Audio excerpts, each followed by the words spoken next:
you ever put your whole heart into a project, hours and hours of work, only to load it up to social media and then get crickets? No one's watching, no one's listening, and no one's caring.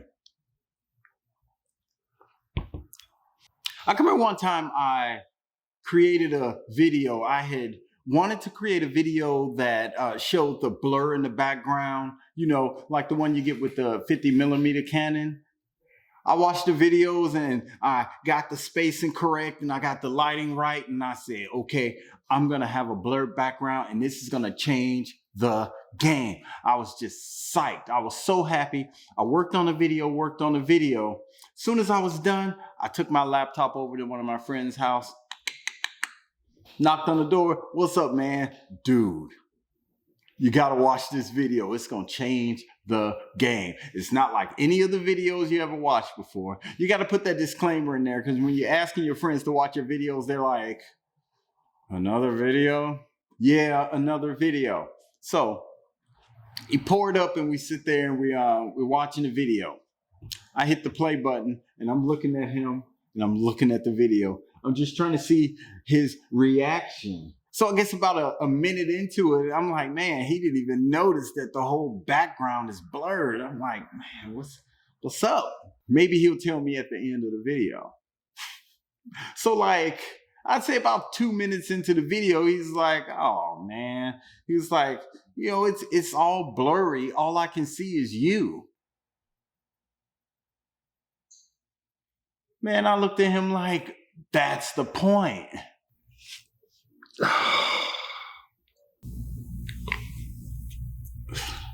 Man, I was hurt. I'll tell you right now, I was hurt. But it taught me a lot about criticism. I'm BT Bonner and welcome back to the Single Origin Art Studio. I hope that everyone is sharing positive vibes and an overabundance of creativity.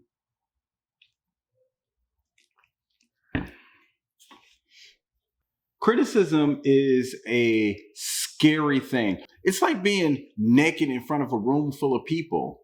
You're standing there and you're just waiting for the chuckles or the giggles and you're vulnerable. You're stripped down to nothing except their judgment. I was thinking about that while I was getting ready to shoot a video and I was setting up the lights. I was getting everything prepared and I thought back to that video that I shot and showed my friend how he just didn't get it. And it got me to thinking, are these things really important? And that led to a deeper thought on my relationship with my craft. How is my relationship with my craft? And I had to do a temperature check. I'm going to give you a scenario. You create a video and you get 1 like and 1 view on a video. And it's your best friend. I know a lot of creators answer the question, yeah, I would still create, if only 1 person got the message. That's enough for me, man. And, I feel you in a sense, but have you done a real temperature check on your relationship with your craft? Would you still do it if no one watched? Let's say you put out a video and 1 person watches the video and 1 person liked the video and you know that it's your best friend. All right. 10 videos later, you still get 1 like from your best friend. And you're thinking, okay, I have an audience of 1. What am I going to do with this? I could talk to my best friend anytime.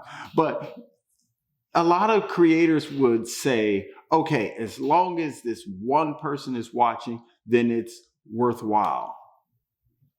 But 10 videos in, you decide, oh, I'm just going to check my analytics. And then you realize that 1 person that's watching your video, your friend, is only watching the first 2 minutes of your 45-minute video. So in essence, no one's watching your video because you're spreading a message, but what if your message is after that 2 minutes?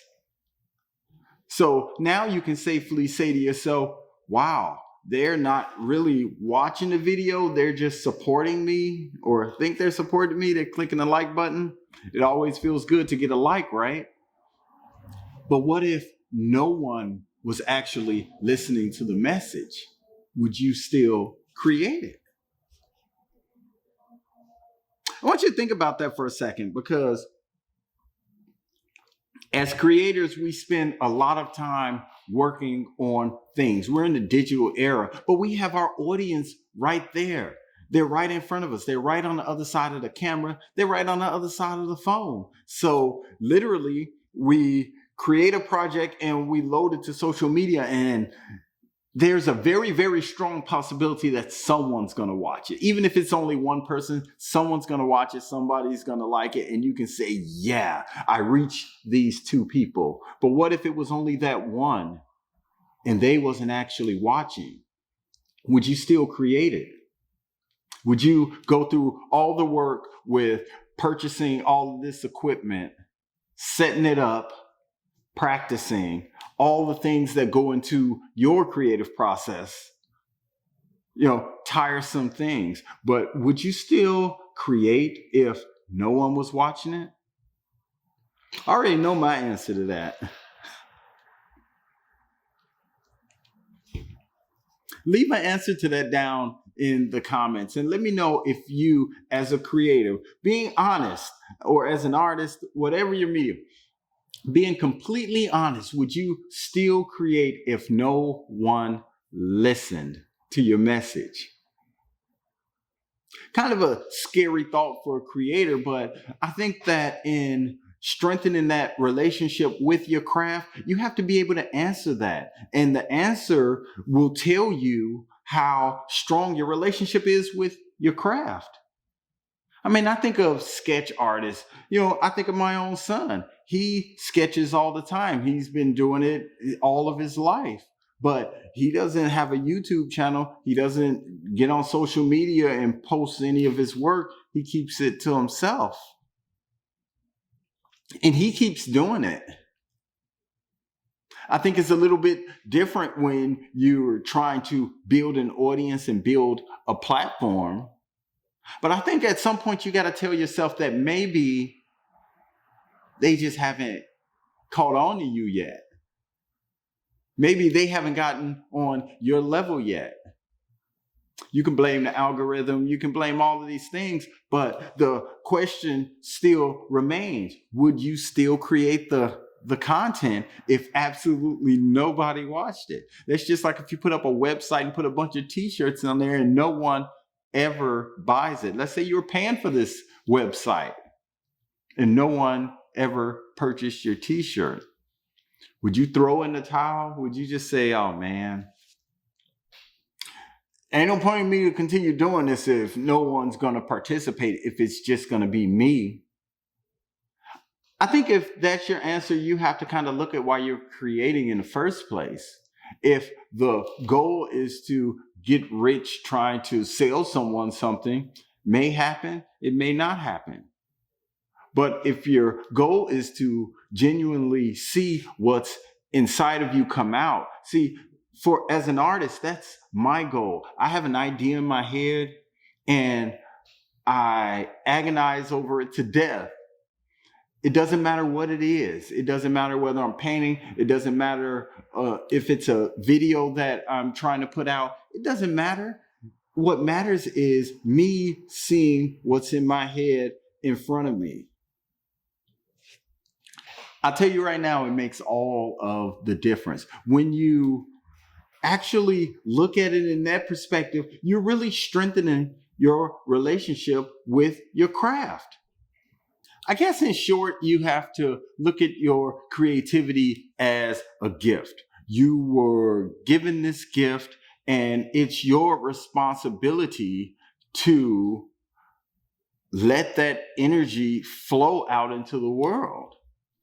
So when you analyze that relationship with your craft, then you can justify the time that you spent creating things, the money that you spent, all the agonizing, torturous, loving things. You have to ask yourself as an artist if it's still worth it. You have to do your temperature check on your craft. For me, I already know the answer. The answer is yes, absolutely. It's easy to say, if only one person. No, for me as a creative, it's different. It's taking what's in my head and bringing it to life, giving birth to it. Start with a blank canvas. And when I mirror what's in my head, I'm like, whoa, I'm done. Now I can move on to a new thing, because I can't move on to a new thing until I've gotten this out. If you're a poet, until you spit that poem, it's just going to be stuck somewhere up in here, waiting for an opportunity to bring it to life. And once you bring it to life, then you've really given birth to something. And I think that's a wonderful thing. I think that is the true goal of any artist, to bring to life the song that you're trying to work out the hook for. Whatever it is, you bring that creativity to life. The true value of the work lies with the creator, not in the eyes of the beholder. Because think about my video with my friend. He couldn't see that was an ascension. That was a step up from what I had been doing. And I was so proud of it, but he couldn't see that. He didn't understand. He's just giving me his honest feedback. And I appreciate it. Did it hurt a little bit? Hell yeah, it hurt a little bit. But so what? It just really, really got me to the point where I understood that I can't rely on criticism from others. I mean, think about when you put out a video and you get a thumbs down, or someone leaves a nasty comment and you're just like, couldn't think of anything nice to say. 45 minutes of shooting, $2,000 worth of equipment, and all you can say is, you need to get some better lighting, or you need to slow down, or you need to enunciate your words more. Don't do that to yourself. Don't do that to yourself. The creativity that's inside of you is enough. Think about it in these terms. The book that you wrote is better than the book never written. The video that you shoot is better than the video that's never been shot. Take a moment and subscribe to my channels, BT Bonner, as well as the Single Origin podcast channel. I really, really appreciate it. If you're listening to this on my podcast, click that button and add this to your library. I appreciate you listening. Go out there and be creative in all things. I'm BT Bonner, and I'll see you in the next video. Peace.